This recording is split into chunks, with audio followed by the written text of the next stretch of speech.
अगर पूरी दुनिया खत्म हो जाए तब भी सनातन धर्म खत्म नहीं होगा। क्यों? क्योंकि सनातन धर्म कोई किताब, कोई व्यक्ति या कोई साम्राज्य नहीं है। सनातन का अर्थ है जो हमेशा था, है और रहेगा। जब बाकी धर्मों की शुरुआत की तारीख है, सनातन धर्म सृष्टि के नियमों से जुड़ा है। कर्म, समय, प्रकृति और चेतना। यह धर्म कहता है ईश्वर एक नहीं, अनेक रूपों में समझा जा सकता है। पूजा करो या सवाल पूछो, मानो या न मानो, सनातन तुम्हें स्वीकार करता है। हजारों साल आक्रमण हुए, मंदिर तोड़े गए, ग्रंथ जलाए गए, लेकिन विचार नहीं मरे, क्योंकि सनातन धर्म बाहर नहीं, इंसान के अंदर जीवित रहता है। यह समय को सीधा नहीं, चक्र मानता है, सृजन, पालन और विनाश। विज्ञान आज जिन बातों पर पहुंच रहा है, सनातन उन्हें हजारों साल पहले समझ चुका था। इसीलिए इसे धर्म नहीं, जीवन जीने का तरीका कहा गया। और इसलिए सनातन धर्म कभी शुरू नहीं हुआ, इसलिए कभी खत्म भी नहीं होगा। ये कहानियां आस्था नहीं, इतिहास में दर्ज घटनाएं हैं। इतिहास में कई ऐसे चमत्कार दर्ज हैं जिन्हें सिर्फ विश्वास कहकर टाला नहीं जा सकता। प्राचीन ग्रंथों और शिलालेखों में ऐसी घटनाओं का वर्णन है जहां संकट के समय अचानक समाधान मिला। कुछ मंदिरों में दीपक का अपने आप जलते रहना, या प्राकृतिक आपदा के समय संरचना का सुरक्षित रहना, ये सब लिखित अभिलेखों में मिलता है। कई राजाओं ने युद्ध से पहले देवालयों में हुई असाधारण घटनाओं का उल्लेख किया है। इतिहासकार मानते हैं इन घटनाओं को समझाना हमेशा आसान नहीं, लेकिन उन्हें पूरी तरह नकारा भी नहीं जा सकता।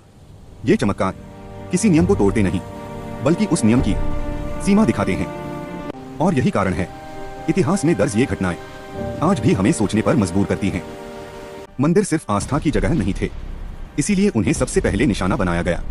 हिंदू मंदिर केवल पूजा स्थल नहीं थे, वे ज्ञान, अर्थव्यवस्था और सामाजिक शक्ति के केंद्र थे।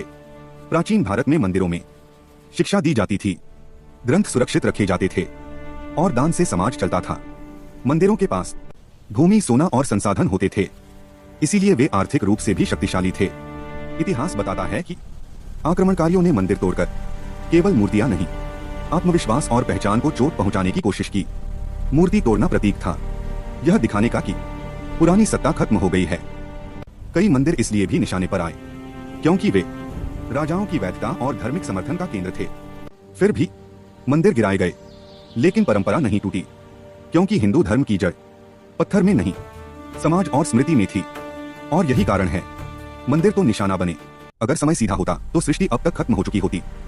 फिर हिंदू धर्म समय को चक्र क्यों मानता है? हिंदू दर्शन कहता है समय रेखा नहीं, चक्र है। वेद और पुराणों में समय को सृष्टि, पालन और विनाश के रूप में समझाया गया है। इसीलिए ब्रह्मा, विष्णु और महेश तीन नहीं, समय के तीन चरण हैं। युग आते हैं, युग जाते हैं, सतयुग, त्रेता, द्वापर, कलयुग। यह दोहराव इसलिए है क्योंकि प्रकृति कभी स्थिर नहीं रहती। दिन रात, ऋतु, जन्म, मृत्यु, सब कुछ चक्र में चलता है। हिंदू धर्म ने उसी प्राकृतिक नियम को समय का सिद्धांत बनाया। आधुनिक विज्ञान भी आज मानता है कि ब्रह्मांड फैलता है और सिकुड़ता है, यानी शुरुआत और अंत, फिर नई शुरुआत। इसलिए हिंदू धर्म में न अंत अंतिम है, न विनाश व्यर्थ। समय लौटता है, सृष्टि फिर जन्म लेती है। और यही कारण है हिंदू धर्म में समय चक्राकार है, क्योंकि जीवन खुद चक्र है। अगर महादेव जी का मुकाबला स्पाइडरमैन से हो जाए तो महादेव जी को जिताने वाले वीडियो लाइक करके कमेंट में रेड हार्ट भेजो और स्पाइडरमैन के फैंस सब्सक्राइब करके ब्लू हार्ट भेजो।